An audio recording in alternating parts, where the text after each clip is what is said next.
podcast is part of the Sports Social Podcast Network. The Two-Footed Podcast is brought to you by EPLindex.com and our presenting sponsor, Liberty Shield. Liberty Shield is a VPN provider.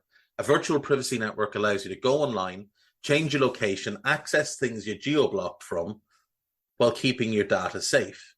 So, as an example, if you are a UK expat and want access to BBC iPlayer to watch Match of the Day, or ITV Hub, or all four, but you get that message that says this content is not available in your location, a Liberty Shield VPN gets you around that block, allows you to watch whatever you want on those services while also keeping your data safe. And it goes further than that.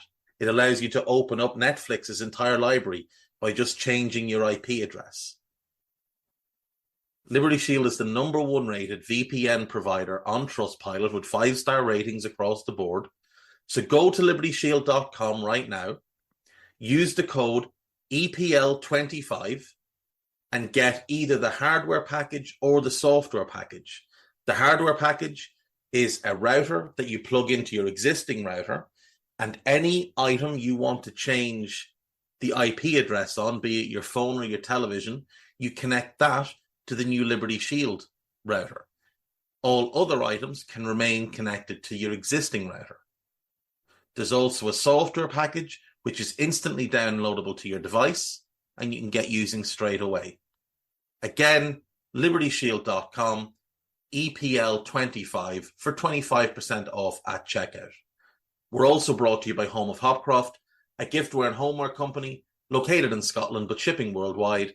Check out homeofhopcroft.co.uk and do check out the EPL Index and Anfield Index shops, which you'll find on Etsy. Use the codes EPL10 or RED10 for 10% off at checkout. And lastly, do remember to check out A Tad Predictable, hosted by Tadiwa. That podcast is on this feed before every Premier League match week. And then the EPL Roundtable, hosted by Kevin DeVries, on its own EPL Roundtable feed. So just search EPL Roundtable in your podcast device. And that's out after every match week.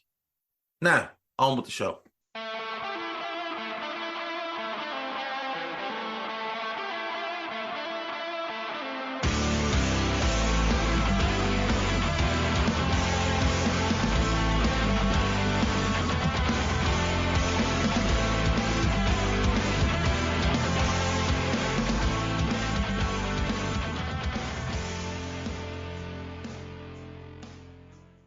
What's good, boys and girls? Two-Footed Podcast. Today is Thursday. It is the 28th of March.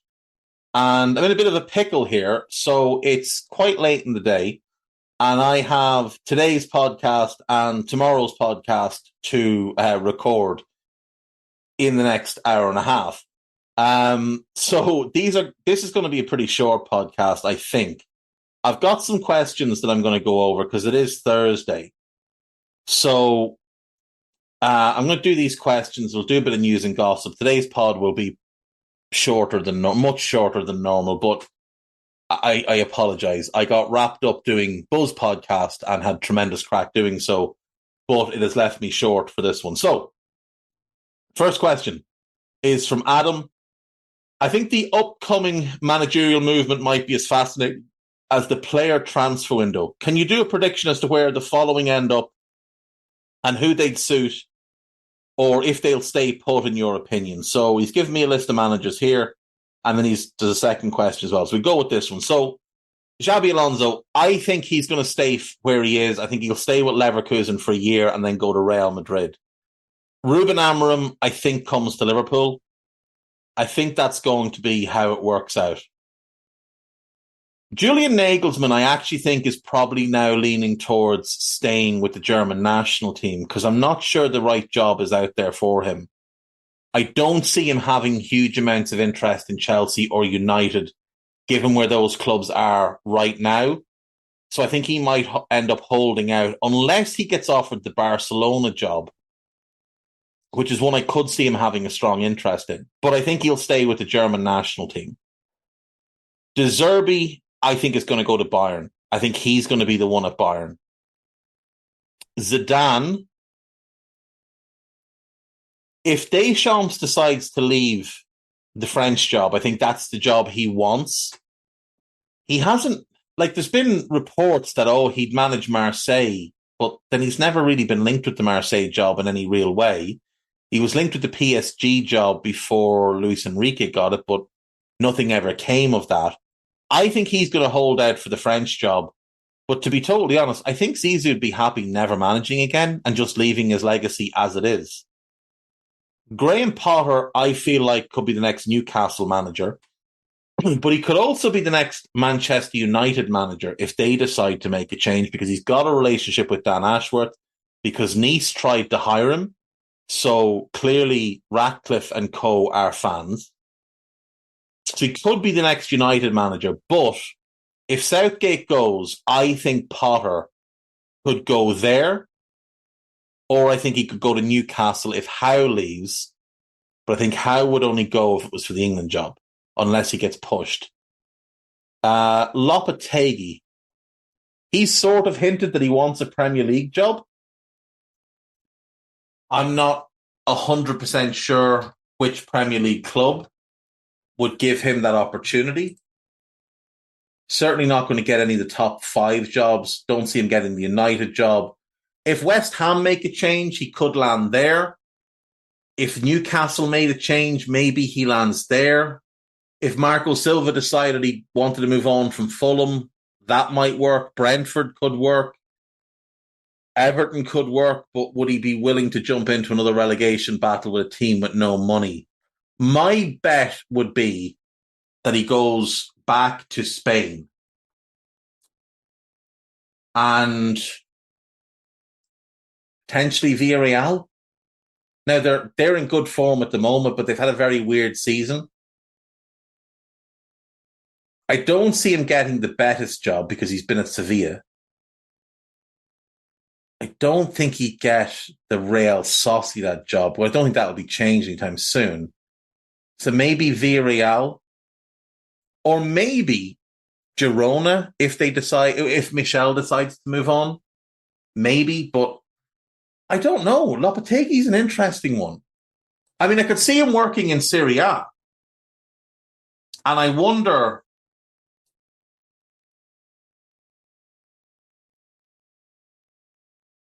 would Bologna work for him if there's a change there? If Motta gets a bigger job? If De Rossi decides he doesn't want to stick around at Roma, despite the fact it's gone brilliantly for him, maybe there? Maybe Napoli? Or Fiorentina, whose manager has been linked with Napoli? So maybe one of them. Maybe a mid-table club like Torino or Genoa if there's a change there. But Napoli or Fiorentina is interesting to me. I don't see him managing in the Bundesliga. I don't see him managing there. Mourinho. I mean, he could go to Saudi and he'd clearly have offers. But I don't see it for him.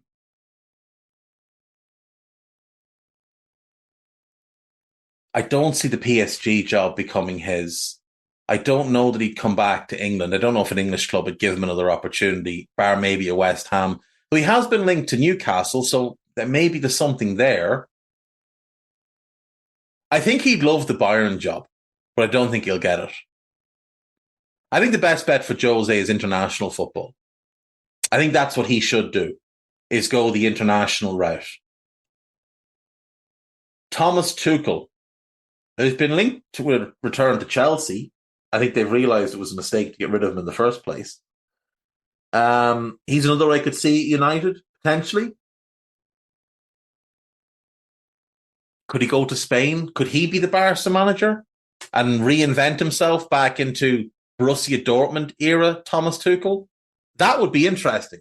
Thomas Tuchel playing the football he played at Dortmund would be really interesting at Barcelona, and a lot of those players would fit really well into what it was he was doing there. Xavi.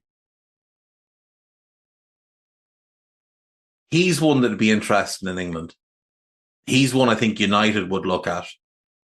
But, I mean, they've tried that Guardiola disciple path with Ten Hag. It hasn't worked. Now, I don't know if Xavi's a better manager than Ten Hag or a worse manager than Ten Hag, but going from Barcelona anywhere is a step down, even to Manchester United. I do wonder if maybe he just sits out for a while and waits for something else to come up. But it's always going to be tough. When Barcelona's been your first job, it's always going to be tough to go to number two. It's never going to be as big. And you're never going to have the connection that he would have had with Barcelona. Hansi Flick. Do very much like him. I would give him the Napoli job.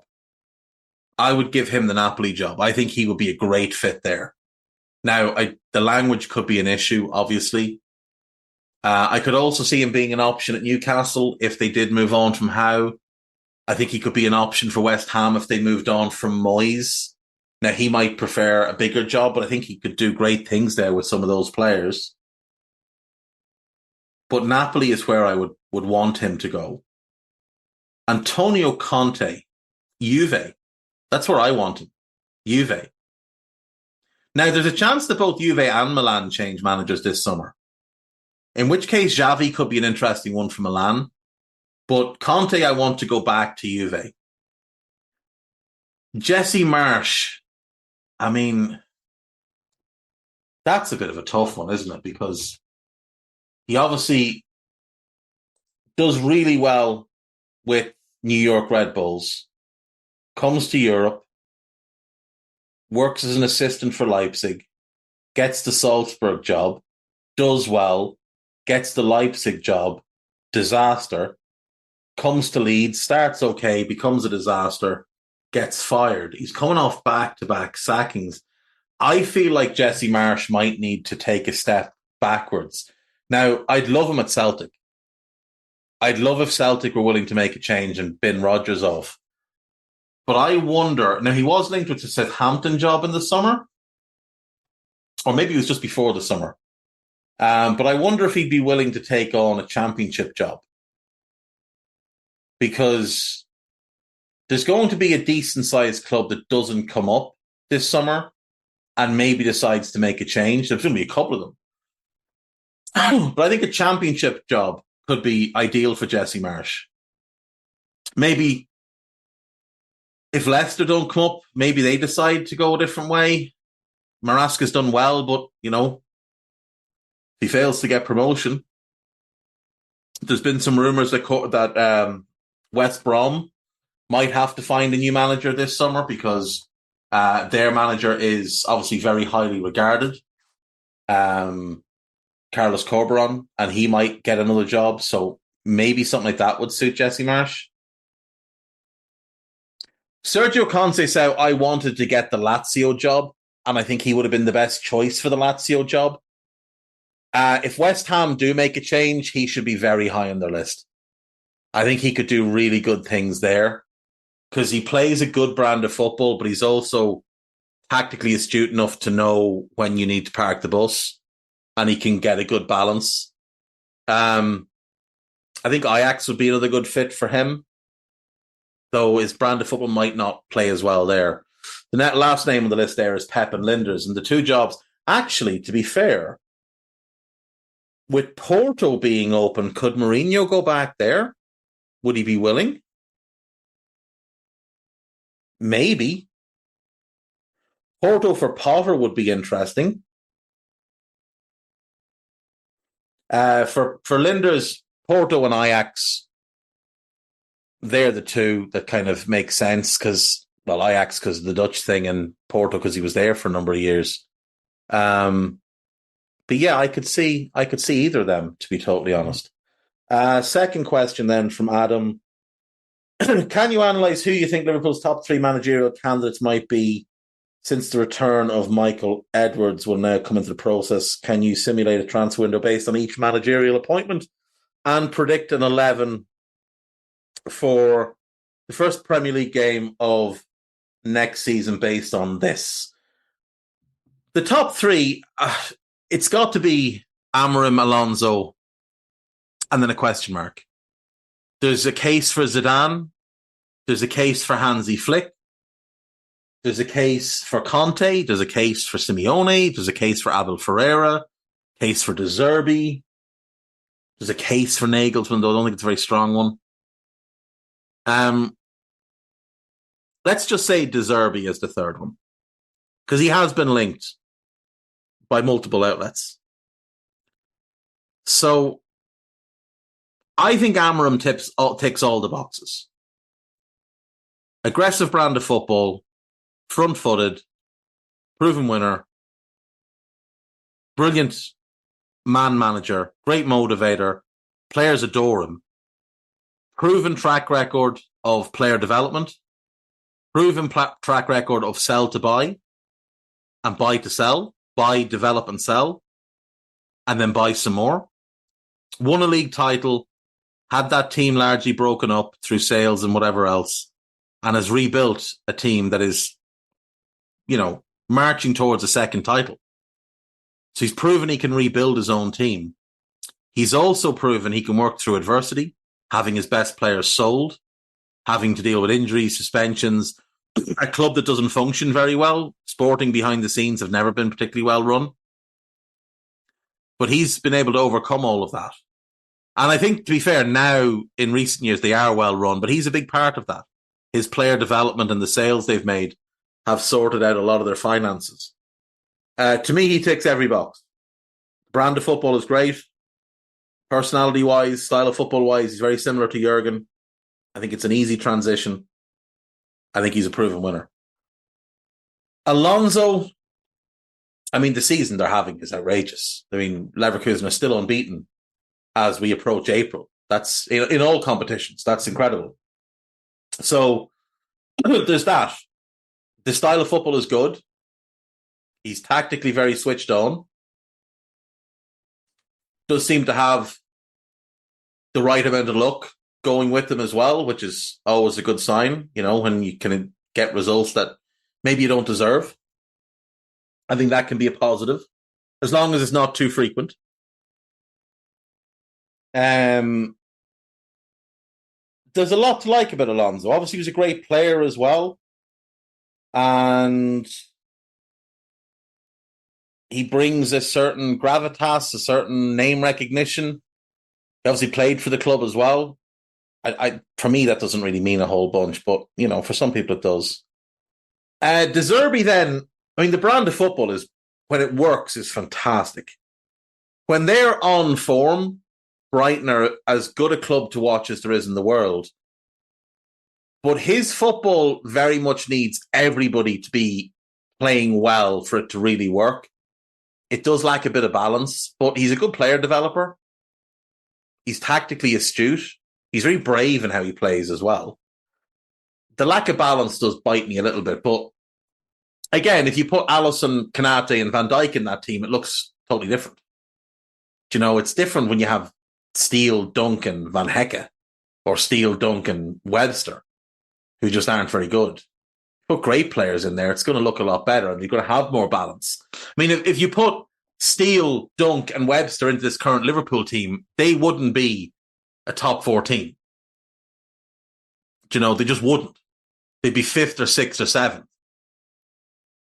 So great players can give you balance even if your tactical setup doesn't. In terms of transfers, so Amorim 3-4-3, Alonso 3-4-2-1 for both, really. De Zerbi 4-2-3-1, but can play the 3-4-3. So, Amorim.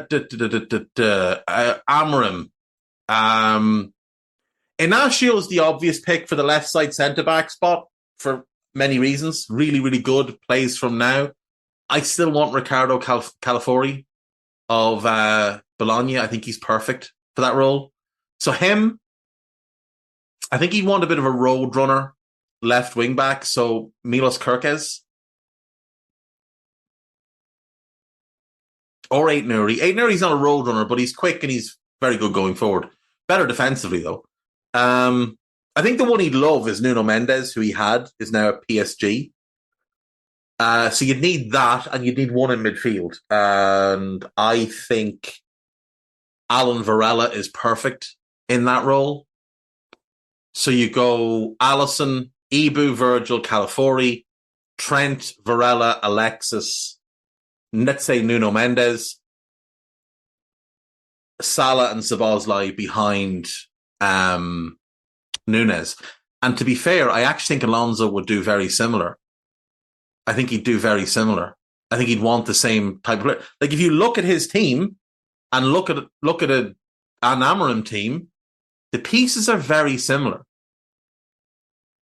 It's just that they used them in slightly different ways. They used their wing backs differently and they used their central midfielders differently. But the front three and the back three all function very much the same. Their possession approach is different, is the biggest thing. Alonso's more about short passing, patient, Guardiola-esque. Amorim is a bit more, aggressive, a bit more direct, a bit quicker in terms of how he wants to transition from back to front. De Zerbi's an interesting one. Now, another option for the left wing-back role would be Pervis Estupiñán, who's obviously under De Zerbi right now. I think De Zerbi would want a left-back. So let's say Aït-Nouri. He'll want a midfielder. I don't think he'd want Varela. I think he'd be more likely to want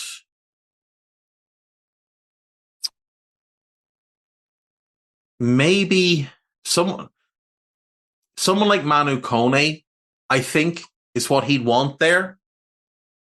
That more dynamic ball winner type. I think Manu Kone goes there next to Alexis. Salah right, Dom 10, and he'd want a left winger. But I think he'll want a left winger who can combine with the left back in the same way as Estupiñán and Mitoma do. Now, he could go with Neto. That would work. Those two play together. They're really good together. If he wants a right-footed winger, though, which is what he's used in Mitoma, Kavicha, maybe. Kirkes would work for him as a left back either. But Kavicha would seem to me like the perfect De Zerbi winger. So yeah, I'll go with them. I'm going to take a quick break. When I come back, I'm just going to do the news and gossip and be done for today. I know it's short, but time is against me, unfortunately. So I will see you after this. Right, welcome back. So, Sandro Tonali is in more trouble.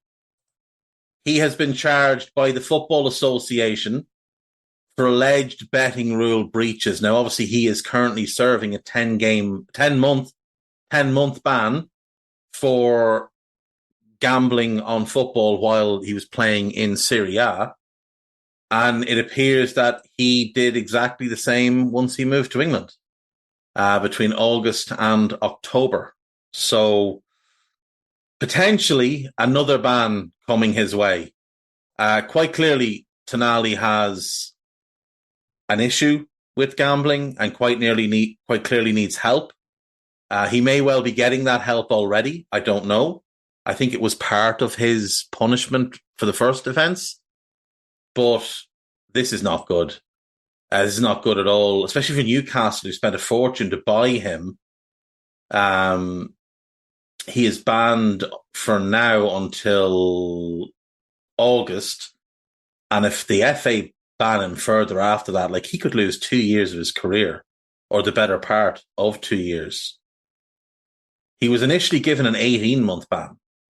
They might just trigger the last, the part of that wasn't suspended.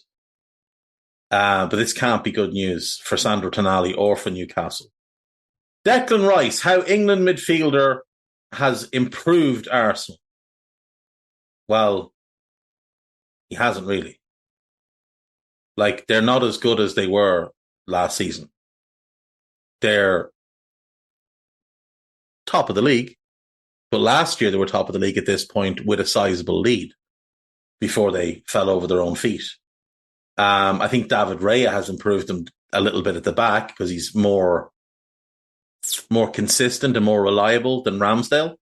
But Arsenal's midfield last year was better than Arsenal's midfield this year, without question. Rice has been good for them. Let me say that. He has been really good for them, but he hasn't improved them. Because it's Rice coming in for Partey and Xhaka.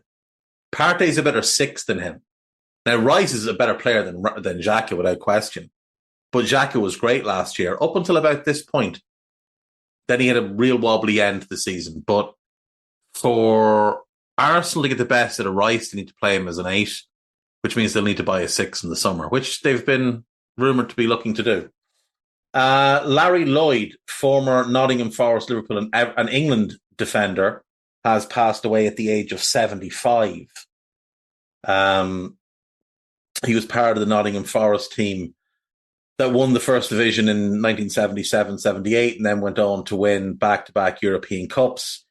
He'd won the league title and the UEFA Cup with Liverpool in the early 70s. An outstanding defender in his era. Also played for Coventry and was player manager at Wigan and manager at Notts County for a brief spell. But yeah, a great player in his day. Right, what else have we got here?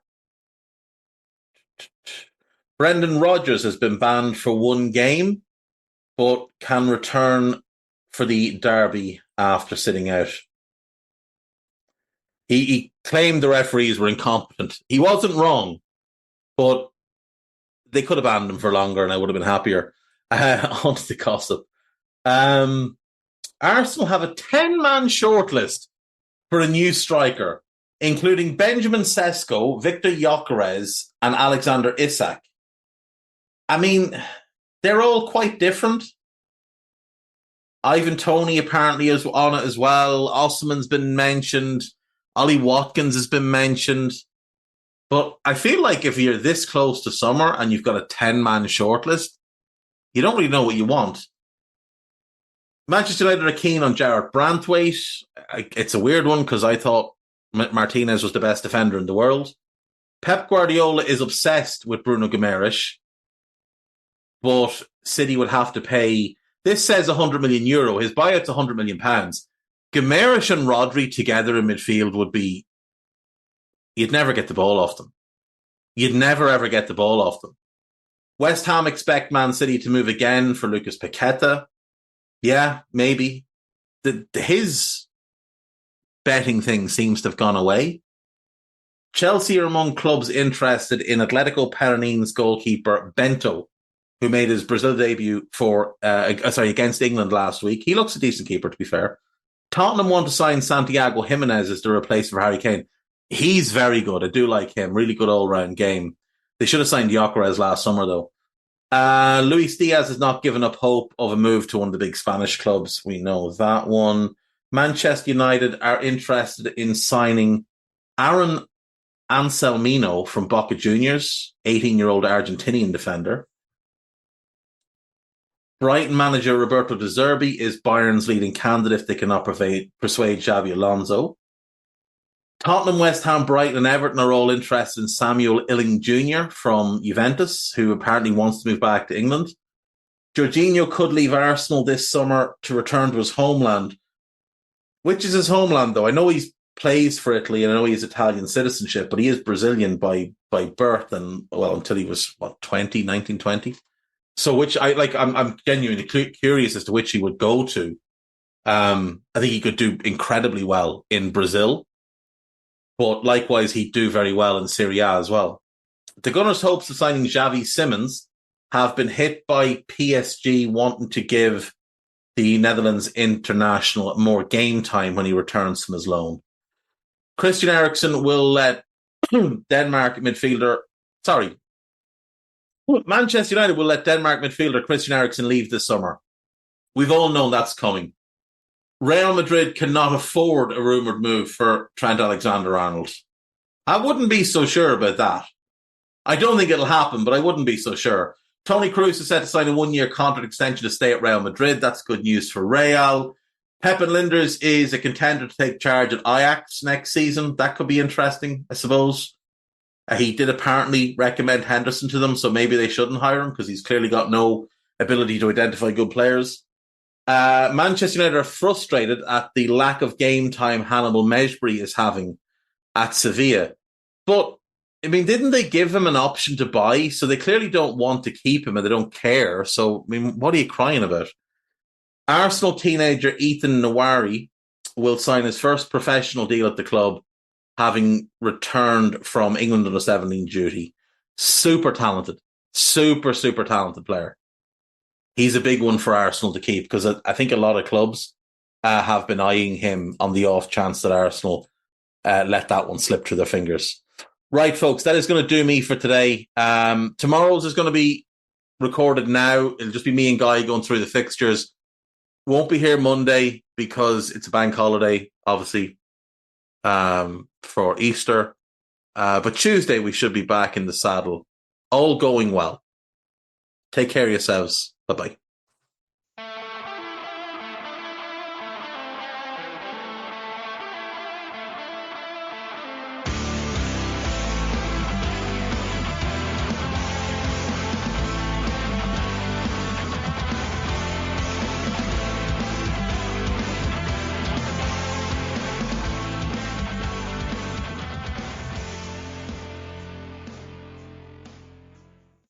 Sports Social Podcast Network.